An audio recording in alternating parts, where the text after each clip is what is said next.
Hello, नमस्ते. कसे आहेत सगळे? छान ना? मी पण मस्त आहे.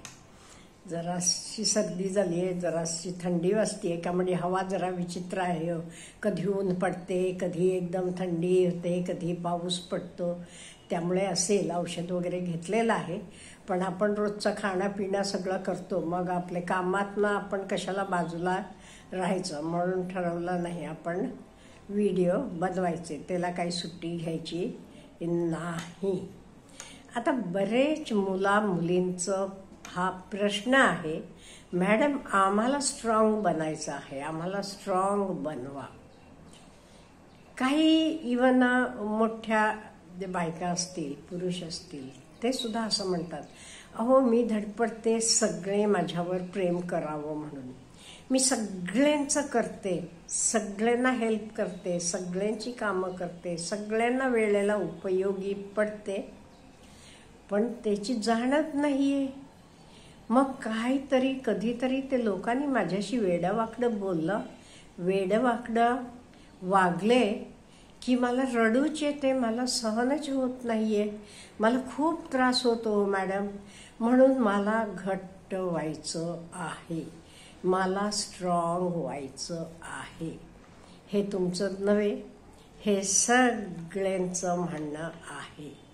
सगळ्यांना आपल्याला काय होते, आपल्यावर सगळ्यांनी प्रेम करावं, आपल्यावर सगळे विश्वास ठेवावा, आपल्यावर सगळे अगदी स्नेहानं वागावं असं वाटत असते. पण कायम 365 दिवस पण असं होईल का? नाही. कधी आपण चांगल्यासाठी म्हणून करतो, पण त्याचं होते वेगळंच. कधी आपल्या जवळच्या व्यक्ती सुद्धा आपण बोललेल्याचं मिसअंडरस्टँड करतात आणि आपल्यावर ते म्हणजे वाईट वागतात. वाईट वागणं म्हणजे काय बोलायचं नाही किंवा हे करायचं नाही असं, तेव्हा तुम्हाला खूप त्रास होतो. हे कशामुळे होते असं? असूया, आतंक, भीती, भय ह्याच्यामुळे होते. का म्हणजे आपल्याला अपेक्षा असते त्यांना आपल्याला चांगलं म्हणावं म्हणून. असं कसं म्हणता येईल? आता कोर्टात जज असतात, ते कुठलाही निर्णय देताना एका साईडला ती फॉर असतो तो निकाल, एका साईडला एगेन्स्ट असतो. आपल्या लाईफमध्ये पण तसंच आहे, काही गोष्टी फॉर असतात, काही एगेन्स्ट असतात. म्हणून आपण रडत बसायचं का? इथे ह्या मॅडमांचं म्हणणं हेच आहे, मला असं कोणतरी बोललं की मला अतिशय रडू येते, माझं मी कंट्रोल करू शकत नाहीये, म्हणून मला स्ट्रॉंग बनवा. आता स्ट्रॉंग बनवायला मी तुम्हाला मॉरल सपोर्ट देईन, पण ॲक्च्युअल बनायचं हे तुमचं तुम्हाला आहे. हे बघा, तुम्ही लक्षात ठेवा, कुठलंही काम एखाद्याला चांगलं दिसेल, दुसऱ्याला तर तसंच दिसेल असं नाहीये. प्रत्येकाचा बघण्याचा दृष्टिकोन हा वेगळा असतो. आता तुम्हाला एक्झाम्पल मी सांगते. एकदा भरपूर पावसाळ्याचे दिवस होते आणि वॉटरफॉलमध्ये पाणी भरलेलं होतं. वॉटरफॉल बघायला खूप लोक गेली होती, गर्दी झाली होती. तिथे एक माणूस म्हणतो, एवढं पाणी आमच्या गावात असायचं ते आमची शेती काय झाली असती. दुसरा चित्रकार म्हणतो, अय्यो माझं घर इथेच जवळ असायचं, ते मी रोज इथे येऊन बसलो असतो आणि चित्र काढत बसलो असतो. आणि एक म्हणतो, अय्यो ह्याच्यावर मी किती सुंदर कविता बनवू शकतो. आणि एक कारखानदार म्हणतो, कारखान्यांना पाण्याची गरज असते. हो, कारखाने किती चांगले फ्लरिश होतील, इलेक्ट्रिसिटी निर्माण होते, त्याचं काही शॉर्टेज नाही. म्हणजे एकच गोष्ट बघण्याचे दृष्टिकोन वेगवेगळे असतात. त्यामुळे तुम्ही असं का विचार करता प्रत्येकानं तुमचे कौतुक करायला पाहिजे असं? Not necessary. तुम्ही तुमचा धर्म पाळा, तुम्हाला काय करायचं आहे तर तुम्ही करा. कोणाला आवडेल, कोणाला आवडलं नाही, सोडून द्या. त्यामुळे प्रत्येकानं माझं चांगलं म्हणावं, माझं कौतुकच करावं, ही तुम्हाला आत्मस्तुती करून घेण्याची काय गरज आहे?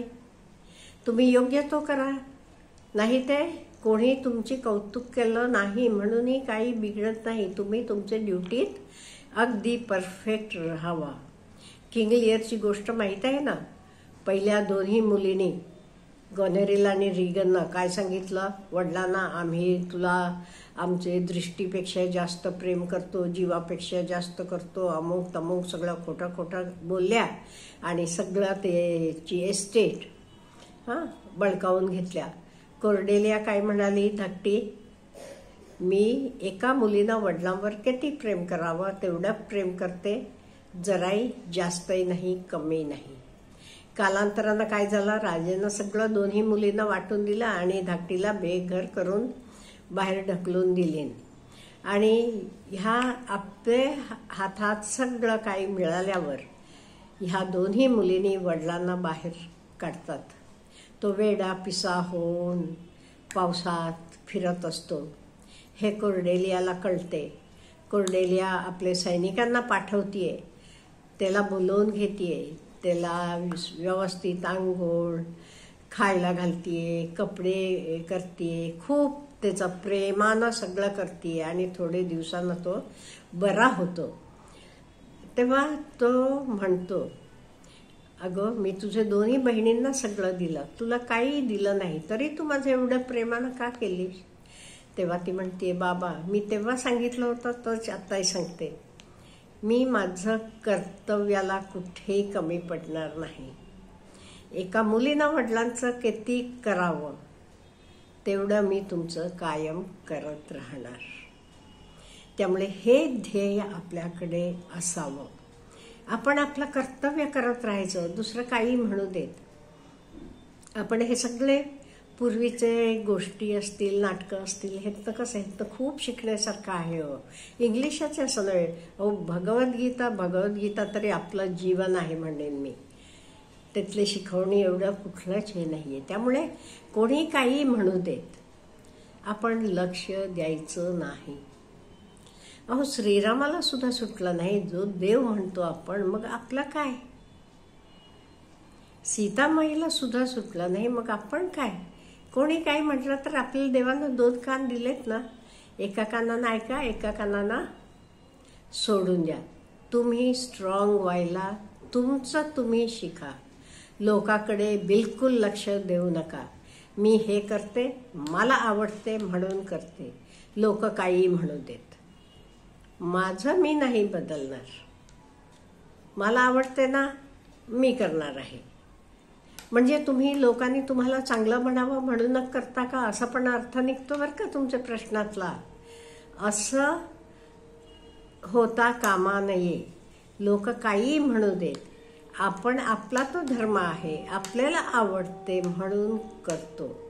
आता आई वडील मुलांना मोठं करताना ते काही मुलांनी आपल्याला मोठेपणे बघावं म्हणूनच करतात का? बिलकुल नसते.